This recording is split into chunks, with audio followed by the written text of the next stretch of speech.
자, 오늘은 마지막 주일입니다. 이 마지막 주일 예배를 하나님께 올려드린 여러분 모두에게 주님의 위로가 임할 줄로 믿습니다.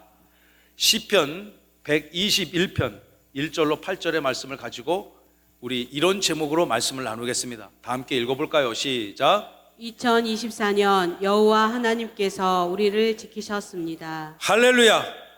그 지켜주신 하나님께 영광과 찬송 경배를 올려드립니다. 하나님께서 여러분의 예배를 받으실 줄로 믿습니다. 우리 올 한 해 지켜주신 하나님께 이 시간 우리 뜨겁게 박수하며 영광을 올려드립시다.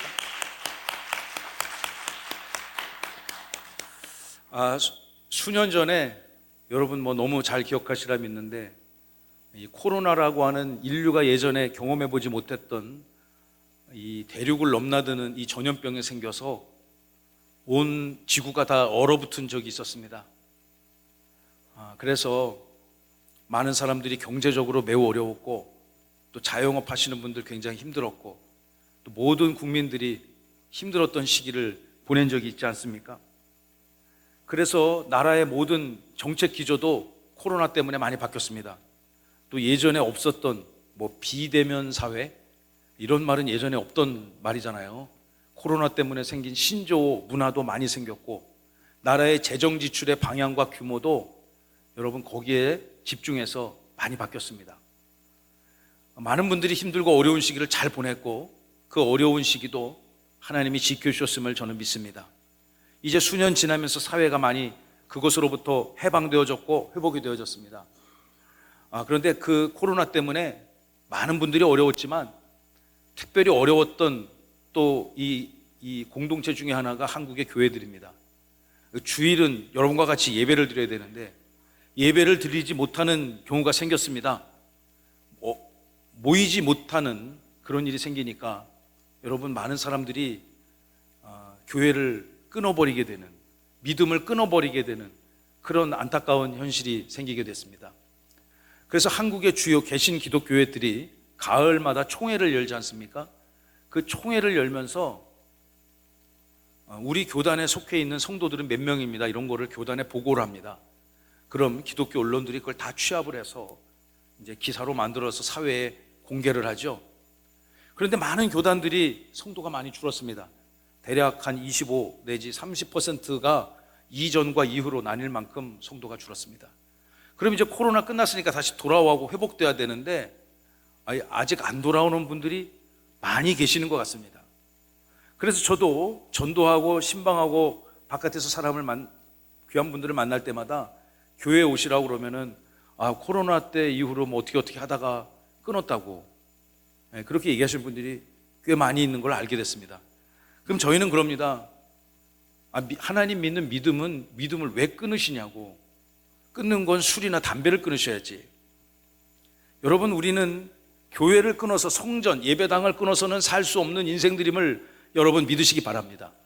하나님이 지키시고 보호하시는 그 은혜로 우리는 살아가는 것 아니겠습니까? 다시금 이 나라가 다시금 복음으로 회복되어지고 하나님의 은혜로 다시금 살아나는 역사가 반드시 나타날 줄로 저는 믿습니다. 우리가 오늘 읽은 본문 시편 121편은요, 너무 유명한 또 찬양이 있잖아요. 하나님은 너를 지키시는 자. 우리 일부 예배 때는 그 찬양을 드렸는데, 여러분, 하나님이 우리를 지켜주셨음을 믿으시죠? 여러분, 구원해 주신 것도 하나님이 하신 것이고, 여러분 옆에 계신 사랑하는 가족들을 주신 분도 하나님이시고, 또 주중에 열심히 일하고 생업을 종사할 수 있는 그 현장을 주신 것도 하나님이시고, 이렇게 예배할 수 있는 귀한 예배당을 주신 것도 하나님이심을 저는 믿습니다. 여러분, 어렵고 힘든 시대, 지금 대한민국 너무 어렵잖아요. 또 오늘 아침에는 또 큰 무슨 사고가 어디서 생겼다는데, 여러분, 이 어렵고 힘들 때일수록 여러분 더욱 예수님 붙들고 하나님의 말씀 붙들고 경건하고 거룩한 예배자로 이 땅에서의 삶을 승리하시기를 간절히 소망하고 간구합니다. 오늘 시편 121편 중에서 요 바로 앞에 나와 있는 120편부터 134편까지 연달아 기록된 15편의 시편을 우리는 성전에 올라가는 노래라고 구분을 짓습니다. 전체 시편이 150편 노래가 기록이 되어져 있는데 그 중에서 10분의 1에 해당하는 15편의 편이 성전에 올라가는 노래라는 표제어가 있는 거죠. 여러분 가지고 계신 성경을 보면 성전에 올라가는 노래라는 그 표제어가 있음을 확인하실 수 있습니다. 우리 다 함께 우리 이렇게 얘기해 봅시다. 성전에 올라가는 노래. 성전에 올라가는 노래. 여러분 오늘 예배당을 향해서 걸어도 오셨고 운전하고 오셨잖아요. 이 교회를 바라보시면서 찾아오시면서 부르는 노래. 이 노래가 시편 121편을 기록한 시인의 노래이기도 하지만 오늘 함께 예배하는 사랑하는 성도님들의 찬송이고 찬양이 되시기를 저는 간절히 바랍니다. 여러분 이 시편의 기자는 이 세상을 바라보니까 바라볼 분이 딱 한 분밖에 없는 거예요. 그의 영혼의 시선에 집중을 받으시는 그분은 창조주 하나님, 구원자 하나님, 축복자 하나님, 전능자 하나님이심을 고백하고 있습니다. 그 하나님이 어떻게 그 인생을 지켜주셨는지 2024년 제가 이 말씀을 묵상하면서 우리의 모든 삶, 이 민족 사랑하는 성도님들의 삶의 현장, 또 우리 세종명성교회에 함께 하시고 지키시고 도우신 하나님 찬송하며 영광을 올려드리지 아니할 수가 없었습니다. 오늘 그 하나님과 함께 귀한 말씀을 붙들고 여러분과 함께 이 말씀을 묵상할 때 여러분 아멘으로 이 말씀을 받아들이시고 또 이 말씀 붙들고 남은 2024년 다가오는 2025년도 승리하신 은혜가 있기를 예수님의 이름으로 살아계신 우리 구주 예수님의 이름으로 축원하고 축복합니다. 먼저 이 말씀 보십시다. 우리 1절과 2절의 말씀을 통해서 우리의 바라보는 지향점이 무엇인가, 여러분은 어디에 여러분의 영혼과 또 육신의 시선을 두어야 될지를 우리 1절과 2절의 말씀을 통해서 상고하기를 원합니다. 우리 함께 살아계신 하나님의 말씀 합독하겠습니다. 시작. 내가 산을 향하여 눈을 들리라. 나의 도움이 어디서 올꼬. 나의 도움은 천지를 지으신 여호와에게서로다. 이 말씀의 축복과 영광이 우리 가운데 임할 줄로 믿습니다. 이 시편 기자가 산을 바라보고 있어요. 여기서 1절에 나오는 산을 해석하는 두 가지 큰 견해가 있습니다. 첫 번째 산은 예루살렘 성전을 의미합니다. 우리 이런 예배당, 하나님께서 영광 가운데 임재하시는 그 시온산, 예배의 처소를 의미할 수 있습니다. 그 예배의 처소를 바라보며 하나님의 백성이 올라오고 있습니다. 좋은 해석이라 생각합니다. 또 다른 해석 하나는요, 여러분 인생 가운데 만나는 큰 난제들을 겪을 때 큰 산과 같다고 표현하지 않습니까? 위대한 종교개혁가, 우리 개혁주의 신앙을 정립한 존 칼빈 목사님의 주석을 살펴보면 이 산은 그런 큰 성전일 수도 있고 하나님이 예배받으시는 그 처소일 수도 있고 우리 각자 인생들이 마주하고 경험할 수 있는 환난과 또 시험이나 역경, 그 난제들도 산이라고 해석할 수 있다고 기록을 해놓으셨습니다. 저는 아주 좋은 해석이라고 생각합니다. 어떤 산이든 여러분이 예배하는 산을 바라보시든 아니면 우리 인생 가운데 닥치는 크고 작은 어려움, 곤란, 환난이 그것이든 우리의 인생과 시선은 어디에 두어야 되겠습니까? 1절을 보시면 이 시편의 기자가 이렇게 물어봅니다. 나의 도움이 어디에서 올까? 스스로 노래하며 자문하는 거죠. 답변은 2절이 있습니다. 여러분 인생의 모든 도움의 근원은 살아계신 하나님, 천지를 지으시고 이 온 우주 만물의 주권자가 되시는 여호와 하나님이심을 믿으시기 바랍니다. 우리가 지금 누리고 있는 모든 것들, 구원도 축복도 예배자로서의 이 성령의 충만함과 감격도 하나님이 주시는 것입니다. 우리가 믿는 기독교 사상의 첫 선언이 무엇입니까? 하나님이 천지를 창조하셨다. 할렐루야. 믿으시죠 여러분? 여러분 그것을 여러분과 같이 아멘으로 고백하고 인정하는 것이 이 위대한 기독교 신앙의 첫걸음이라는 것을 우리는 잊어서는 아니 될 것입니다. 우리 오늘 귀하게 생명을 허락받아 하나님의 교회에 처음 나와 예배드린 저 아이를 예은이의 생명을 주신 것도 하나님이심을 믿으시기 바랍니다. 하나님께서 모든 것 함께 하셨고 이 교회를 지으신 분도 하나님이시고 우주 만물의 주권자, 여러분의 도움의 근원 여호와 하나님 되심을 우리는 절대로 잊어서는 안 될 것입니다. 이 시편의 기자가 나의 도움이 여호와에서 오는 거지, 내 이 큰 문제 앞을 해결할 수 있는 이 힘도 여호와가 주시는 것이다. 이렇게 고백하고 노래하고 있는 것이죠. 여러분 인생의 크고 작은 어려움들, 여러분 자녀들의 삶의 크고 작은 이슈들도 하나님에게 도움을 구할 때 반드시 역전되고 새롭게 정립되어 줄 줄로 저는 믿습니다. 이 시편 기자가 아하, 도움이 여호와로부터 오는 것이구나 깨닫고 노래하기 시작했습니다.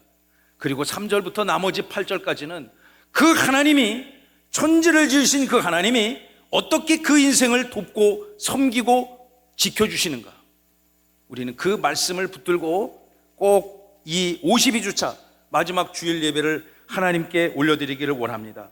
여러분 3절 4절의 말씀을 우리 같이 상고하기를 원합니다. 하나님은 어떤 분이십니까? 졸지도 주무시지도 않으시고 지키시는 분이십니다. 우리 3절과 4절의 본문을 함께 읽어봅시다. 다 함께 시작. 여호와께서 너를 실족하지 아니하게 하시며 너를 지키시는 이가 졸지 아니하시리로다. 이스라엘을 지키시는 이는 졸지도 아니하시고 주무시지도 아니하시리로다. 아멘. 지금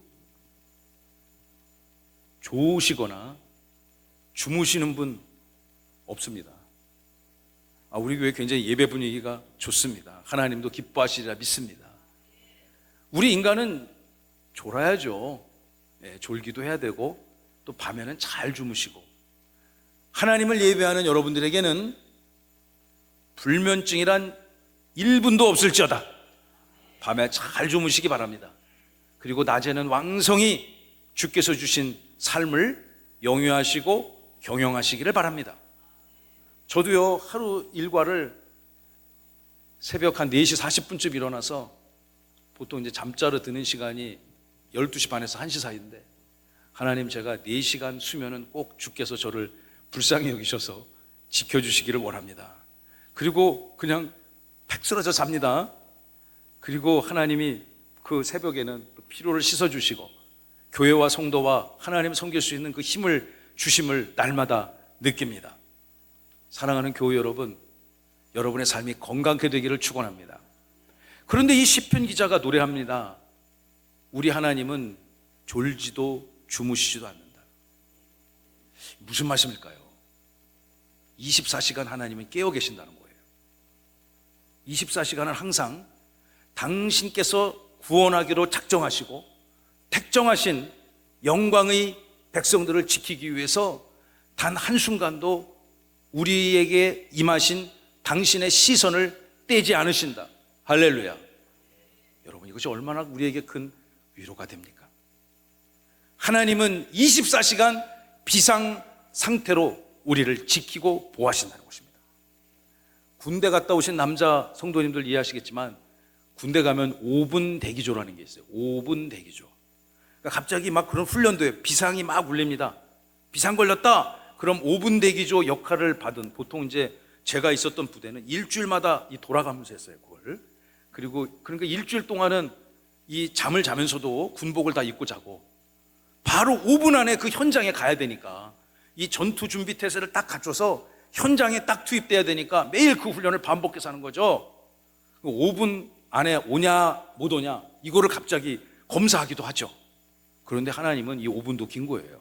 아니, 50초 5분도 떼지 아니하시고 여러분을 지키고 보호하신다는 그 하나님, 시편 기자가 노래하는 그 하나님, 그 하나님이 졸지도 주무시도 아니하시고 여러분의 인생을 지켜주셨으리라 저는 믿습니다.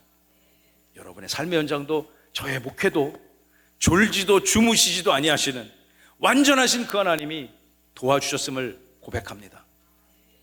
어떤 성도님이 예전에 이렇게 오셨는데 같이 예배를 드리는데, 이분이 딱 이제 예배 앉으시잖아요. 그러면은 앉자마자 주무시는 거예요. 바로 깊은 수면의 세계로 들어가시는 거예요. 그냥 들어보지도 않아.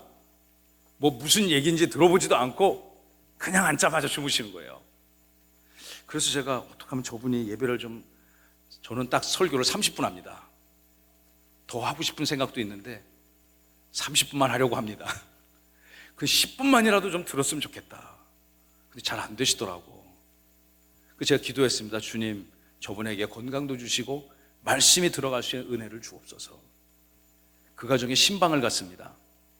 이제 우리가 연초부터 성도님들 가정을 방문하는 신방 예배를 드릴 계획인데요. 평상시에는 신방 예배를 제가 딱 드리고 축복기도 하고 그 짧은 시간 교제하면서 어떻게 사시는지 그 얘기를 잘 경청하려고 애를 씁니다. 평상시에는 제 얘기를 여러분들이 일방적으로 들으시잖아요. 그죠? 그래서 제가 그게 고맙고 미안하고 감사해서 들을 수 있을 때 어떻게 사시는지, 어떤 기도 제목이 있으신지 경청해서 듣습니다. 그래서 제가 그 성도님들이 어떻게 사시는지를 들어보니까 제 마음에 은혜가 되고 감동이 되고 왜 저렇게 주무시나 생각했던 거를 회개하게 되었습니다. 그분이 어떻게 사시는지 말씀을 들어보니까 주일날 이 시간에 예배 자리에 그의 영혼과 육신이 와서 있다는 것 자체가 은혜더라고요. 다른 데 가서 안 주무시고 집에 가 누워 계시지 않고 다른 데 가지 아니하시고 교회 와서 주무시니 그 다음부터는 주님, 저분이 교회 와서 피로가 말끔히 회복되어지게 하여 주옵소서. 이렇게 기도하고 있습니다. 여러분, 지금은 거의 안 주무십니다. 그분이. 사랑하는 교회 여러분, 우리는 비록 잘 때도 있고 우리가 잘 때는 지킬 수 없잖아요. 우리 교회도, 저는 이제 이 집에, 이 교회에서 살고 있는데 제가 밤새 이걸 지킬 수는 없잖아요. 그래서 제가 잠을 잘 때는 어떻게 하느냐, 이 무인 경비 시스템이 이걸 지켜주잖아요. 그래서 뭐 어떤 오류가 생기면 바로 그냥 나는 자고 있는데 우리 세콤에서 10초 안에 전화가 오더라고요. 10초 안에 바로 저한테 전화가 와요. 그래서 편안하게 제가 잠을 잘 때도 혹시 어떤 이상한 일이 생기면 보안 시스템이 깨지는 상태가 있으면 바로 전화가 오더라고요. 하나님이 이렇게 지키시는 거예요. 여러분의 영혼을, SO는 10초 기다려야 되는데 무슨 일이 생겼는지 물어본단 말이에요. 하나님은 여러분을 불꽃 같은 눈으로 잠시도 시선을 떼지 아니하시고 지키시는 그 하나님, 그 하나님이 시편 기자의 하나님이고 오늘 사랑하는 교우 여러분들의 하나님이심을 믿으시기 바랍니다. 시편 기자가 하나님을 어떻게 지키시고 계시는지 우리 계속 말씀을 한번 살펴보기를 원합니다. 우리 5절과 6절의 말씀을 통해서 하나님은 낮의 해도 밤의 달도 믿는 자들을 상하지 못하도록 지켜주고 계신다. 말씀을 읽어보겠습니다. 5절 6절 다 함께 시작. 여호와는 너를 지키시는 이시라. 여호와께서 내 오른쪽에서 내 그늘이 되시나니 낮의 해가 너를 상하게 하지 아니하며 밤의 달도 너를 해치지 아니하리로다. 여호와는 너를 지키시는 자시다. The Lord is your keeper. 이 무슨 뜻입니까? 제가 원어 성경 사전을 찾아보니까 이 지킨다의 의미가 무엇인가? 첫째는 꼭 품에 안으신다. 조금 전에 우리 아빠가 딸을 꼭 품에 안았잖아요. 하나님께서 여러분의 인생과 영혼을 꼭 품에 안으셔서 지키고 보호하시는 분이심을 믿으시기 바랍니다. 축구 선수 맨 끝에 골대 앞에 있는 선수가 골키퍼잖아요. 상대방이 찬 공을 가슴에 꼭 품는, 안 품으면 지는 거잖아요. 하나님이 여러분의 인생을 품을 때 최고의 안위와 안식을 누리실 줄로 믿으시기 바랍니다. 근데 이 말씀을 보면 재밌는 표현이 있어요. 순례자를, 이 성전을 찾아오는 순례자들을, 예배자들을 주님의 권능의 팔로 오른쪽에서 지키신다. 성경에서 말하는 오른쪽은 하나님의 권능의 힘을 상징합니다. 하나님의 힘, 능치 못할 그 힘이 2024년 지켜주셨던 것처럼 내년에도 강력하게 여러분의 인생을 안위하여 주실 줄로 믿습니다. 그런데 시편 기자의 고백을 들어보면요, 6절에 보면 이런 표현이 있지 않습니까? 낮의 해도 밤의 달도 상치 못하게 할 것이다. 여러분, 우리 교회는 질 때부터 햇볕이 잘 들어오게끔 그렇게 설계를 해서 시공을 한 겁니다. 그래서 양쪽에 빛이 잘 들어오잖아요. 바깥에 공원도 보이고요. 여러분, 그래서 이 예배당이 환하잖아요. 환한 이유는 어디 있습니까? 물론 빛을 켜놔서 전기불을 켜서 환하기도 하지만 바깥에 낮 동안에 있는 그 해가 강력하게 그 빛을 이 땅이 비추기 때문 아닙니까?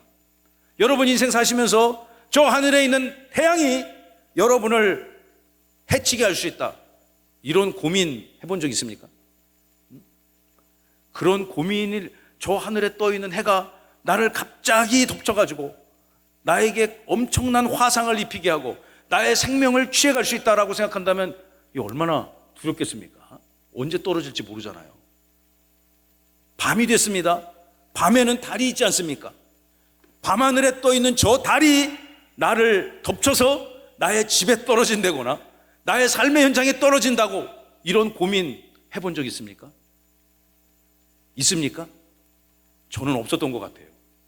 당연히 하나님이 그곳에 세워주셨으니, 만들어주셨으니 나에게 유익을 줄지언정 나의 상해가 되리라고는 생각해 본 적이 없습니다.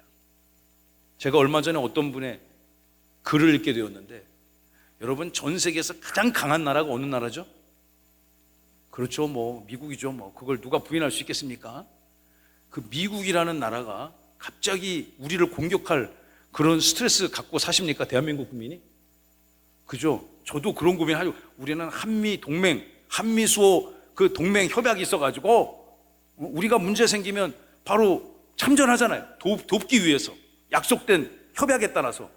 그런데 이 지구상에 사는 사람들 중에 어떤 사람들은요, 언제든지 미국이 핵이든 미국만 갖고 있는 전략 무기를 가지고 우리를 야밤에 와서 공격할 수 있다라고 생각하는 사람들도 많이 있는 거예요. 그러니까 불안해서 못 사는 거예요. 그 김정은이가 그래서 핵을 갖고 있는 거 아닙니까? 써먹지도 못할 그 핵을 그걸 만들어서 어디다 써먹겠어요? 쓰는 순간 다 망하는데 못 쓰는 거죠. 여러분, 우리는 세상 살면서 크고 작은 두려움과 공포에 있지만 만약 해가 우리를 공격한다면 우리가 어떻게 살아남을 수 있겠어요? 그러나 그런 문제는요, 그런 역사적 사례는 이제까지도 없었지만 앞으로도 없을 줄로 믿습니다. 하나님이 우리와 함께하는 이상. 그런데 이 시편 기자가 노래하는 거예요. 저 낮에 떠 있는 하늘의 해도, 밤에 떠 있는 달도 나를 해치 못할 정도로 하나님이 우리를 지켜주고 계신다고 노래하는 것 아니겠습니까? 하나님은 발생할 가능성이 전혀 0%에 가까운 0.0000001%, 제로에 수렴할 정도로 거의 일어날 확률이 없을 그 상황에서도 하나님은 지켜주심을 믿으시기 바랍니다. 우리 그 하나님을 시편 기자는 노래하고 있는 것 아니겠습니까? 시편 기자의 찬양의 대상이 오늘 여러분의 찬양의 대상이 되기를 주님의 이름으로 축원합니다. 마지막 7절 8절을 통해서 하나님은 어떤 분이십니까? 하나님은 우리 모두의 환난으로부터 면하시고 모든 출입 들어오고 나감을 영원토록 지켜주신 분이심을 여러분 믿으시고 고백하시는 은혜가 있기를 바랍니다. 7절과 8절을 읽어봅시다. 다 함께 시작. 여호와께서 너를 지켜 모든 환난을 면하게 하시며 내 영혼을 지키시리로다. 여호와께서 너의 출입을 지금부터 영원까지 지키시리로다. 할렐루야. 이 노래를 여러분의 입술에 끊이지 아니한다면 우리 주님이 얼마나 기뻐하시겠습니까? 여러분, 이 교회도, 우리 함께 예배하는 이 세종명성교회도 하나님이 영원토록 여러분의 출입을 지켜주시리라 믿습니다. 이 교회는요, 사랑하는 믿음의 백성들이 10년 가까이 준비해서 2년 동안 건축해서 지은 교회 아닙니까? 오늘이 2024년 12월 29일이죠. 12월 28일, 2023년 12월 28일, 저는 그날을 잊을 수가 없습니다. 제가 그날 우리 교회 여기 나가면 정자 있잖아요. 공원 있잖아요. 작은 공원. 어떤 분들은 그 공원도 교회 땅이냐고 물어보시는 분이 있는데, 교회 땅은 아닌데 사실상 교회가 쓰고 있습니다. 그런데 이 정자에서 제가 12월 28일 정확하게 366일 전에 저녁 9시부터, 밤이죠, 저녁이라 하기보다는 9시부터 12시경까지 한 3시간 동안 세종시청 건축과에서 준공 승인장을 보내줘가지고 제가 그걸 이렇게 들고서 앉아가지고 울었어요. 근데 우은 게 이게 이렇게 뭐 혼자 앉아가지고 이렇게 훌쩍거린 게 아니고 혼자 앉아가지고 그냥 꺼이꺼이 소리 내면서 엉엉 울었습니다. 그냥 엉엉 울었어요. 그냥 너무 고마워서 울고요, 감사해서 울고요, 또 힘들어서 울었고요, 또 앞으로 어떻게 하실 거냐고 하나님 앞에 이렇게 물어보면서 울었습니다. 그 추운 겨울날 한 3시간 울으니까 배가 고파지더라고. 이제 그만 울어야 되겠다. 하나님이 내 마음을 충분히 이해하시리라 믿고 나의 감사를 받아주시리라 믿고 집에 돌아갔던 그런 기억이 있습니다. 여러분, 이 교회 질 때 많은 분들이 수고했습니다. 그런데 하나님이 가장 큰 수고하셨다고 저는 믿습니다. 그래서 영광은 그분만 받으셔야 되고요, 또 이 일에 수고했던 하나님의 백성들은 은혜와 복을 풍성히 주시리라 믿습니다. 그래서 우리가 그 이후에 입당 준비를 하고 교회 문을 열 준비를 하고 많은 분들을 하나님께서 보내주셔서 우리 엊그저께 성탄 예배를 드렸는데, 우리 사실 이곳에서 개척하고 1년차 예배를 드린 첫 해인데, 많은 분들이 예배 끝나고 나서 저에게 말씀하시기를, 목사님 올해 우리 하나님께서 많이 부흥시켜 준 것 같다고. 할렐루야. 우리 어린 자녀들도 많고, 우리 교회 오늘 일부 예배 때 등록하신 자매를 포함해서 우리 교인이 294명입니다. 하나님의 은혜인 줄로 믿습니다. 저는 뭐 큰 욕심 없어요. 그냥 하나님이 여기에다가 뒤에 공 하나만 더 붙여주시면 정말 하나님, 제가 최선을 다해서 목회하고 천국 갑니다, 이렇게 얘기하실 것 같아요. 아멘입니까 여러분? 여러분과 같은 귀한 분들을 제가 목회했으니까 만나지 어디서 만날 수 있었겠습니까? 여러분이 이 교회를 출입하는 모든 순간, 들어오시고 나가는 모든 순간마다 하나님이 여러분의 인생을 불꽃 같은 눈으로 지키고 보호하시고 인도하여 주시리라 믿습니다. 하나님이 여러분의 영혼을 꼭 가슴에 품으시고 하나님이 여러분을 축복하시고 위로하시고 도와주실 줄로 믿습니다. 내년에 2025년도에도요 더 큰 은혜와 여러분의 삶의 현장에 부흥의 역사가 나타나고 구원의 영광이 나타날 줄로 믿습니다. 우리 교회도 부족하잖아요. 우리 교회에서 제가 얼마 전에 어떤 분한테 그랬어요. 내년에 이거 좀 같이 좀 섬겨주시면 어떨까요? 권면했습니다. 제가 며칠을 기도하고. 그러니까 그분이 이렇게 얘기해서, 제가 참 부족한 게 많은데요. 아니라고, 안 부족하다고. 우리 교회에서 제일로 부족한 사람이 하나 있다고. 누군가요? 접니다. 담임 목사인 제가 제일로 부족하기 때문에 하나님이 날마다 그걸 도와주셔야 되고 성도님이 도와주셔야 됩니다. 그러니까 사양을 못 하시더라고. 여러분, 우리 서로 함께 부족한 인생들이지만 하나님의 은혜와 도우심을 구하며 여러분 교회도 부흥하고 여러분의 가문도 흥왕케 될 줄로 믿습니다. 여러분, 작금에 일어나는 우리나라 현실을 보면 참 속상하기도 하고 안타깝기도 하지 않습니까? 좀 전 세계 민주주의 국가 역사에 대통령도 없는데, 고난대행도 없는데, 대통령의 고난대행을 이 역할을 감당하는 나라가 전 세계에 어디 있겠습니까? 이런 특별한 상황에 우리가 있습니다. 그러나 여러분, 너무 걱정하고 낭망할 거 없습니다. 제가 생각해 봤어요. 이렇게 나라가 어려우니까요, 저도 정말 당장 제 앞에 발등에 떨어진 불을 꺼야 되니까 그 기도를 하다가 나라와 민족을 위해서 기도하지 못했음을 회개하게 되었습니다. 그래서 목사님들이 이렇게 모이고 또 우리 교육자들이 모이고 장로님들이 이렇게 모여서 나라와 민족을 위해서 기도하는 시간의 양이 늘어나게 되더군요. 할렐루야. 믿는 여러분들은 의인님들입니다. 여러분들이 의인들이에요. 의인의 간구는 역사하는 바가 크다 말씀하셨으니, 여러분이 이 나라의 연약함을 위해서 기도할 때 하나님이 반드시 개입하시고 또 가장 선하고 좋은 것으로 역사하여 주시리라 믿습니다. 제가 이렇게 기도하다 보니까 힘이 생기고, 그래, 뭐 우리나라가 언제 뭐 대통령이 잘나서 이렇게 잘 살나? 응? 여러분 동의하지 않습니까? 뭐 보수 쪽에서 온 대통령이든 진보 쪽에서 온 대통령이든 대통령이 뭘 잘해갖고 이 나라가 이렇게 전 세계 어느 나라 가서도 여러분 여권을, 코리아의 여권을 딱 꺼냈을 때 주변 사람들이 막 이렇게 부러워하는 그런 나라가 된 것이, 저는 하나님이 도우셨기 때문에, 하나님이 이 땅 유라시아 대륙 동쪽 끝, 그것도 절반 남쪽이 작은 땅에 복음을 주셨기 때문에 우리가 이렇게 되었다고 저는 믿습니다. 할렐루야. 하나님이 함께 하시면 되는 것입니다. 구약 성경의 수많은 역사가 무엇을 의미하는 것입니까? 이스라엘 백성들이 패역하고 하나님의 마음을 나쁘게 하고 반역하고 하나님을 앞에 돌아섰을 때, 깨닫고 돌아섰고 부르짖었을 때 다시 하나님이 그들을 구원해 주셨다. 여러분, 이것이 성경의 역사이고 가르침입니다. 나라가 심히 곤고합니다. 믿는 여러분들이 기도하시기를 저는 간절히 바랍니다. 기도할 때 하나님이 우리의 기도를 들으시고 긍휼히 여기시고 반드시 이 땅 가운데 개입하시고 역사해 주셔야 믿습니다. 전 세계 열방의 수많은 민족들이 있지 않습니까?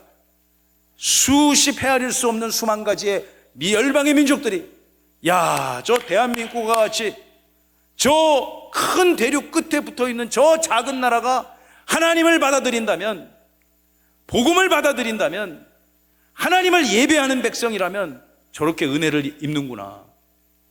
저는 그런 열방의 민족들의 고백과 간증이 이 땅에 있기를 간절히 바랍니다. 우리 세종명성교회가, 여러분 솔직히 말씀드리지만 이 교회를 짓는데 정말 너무너무 힘들었습니다. 너무너무 어려웠어요. 그냥 막 저도 이 현장을 관리하면서 제 마음과 같아서는 당장이라도 그냥 때려치고 도망가고 싶은 마음. 그 요나를 욕할 게 아니더라고요. 그게 요나가 딴 놈이 아니고 이놈이더라니까요. 그 심정이 이해가 돼요. 여러분, 그렇지만 그 모든 순간에 하나님이 함께 하셔서 이 예배당을 통해서, 이 성전을 통해서 하나님이 영광을 받으시고 또 여러분에게 하나님이 복을 주시고 그 역사가 반드시 나타날 줄로 저는 믿습니다. 2024년에 많은 은혜를 우리 가운데 주셨고요, 다가오는 새해에도 하나님이 변함없이 강력하게 교회를 지키시고 여러분의 삶의 현장 지키시고 부족한 이자의 목회도 지키시고 이 나라 대한민국도 지켜주실 줄로 믿습니다. 우리 그 은혜, 그 믿음으로 살아야 될 줄로 믿습니다. 여러분의 모든 기도 제목들이 응답받으시는 역사, 여러분의 사랑하는 가족들이 흥황하여 복을 얻는 역사, 교회가 부흥하여 천천만만의 무리를 주 앞에 회복시키는, 시대를 회복시키는 그런 교회, 세상에서도 칭찬받고 존경받고 사랑받는 교회로 하나님이 우리와 함께 하시고 지켜주실 줄로 믿습니다.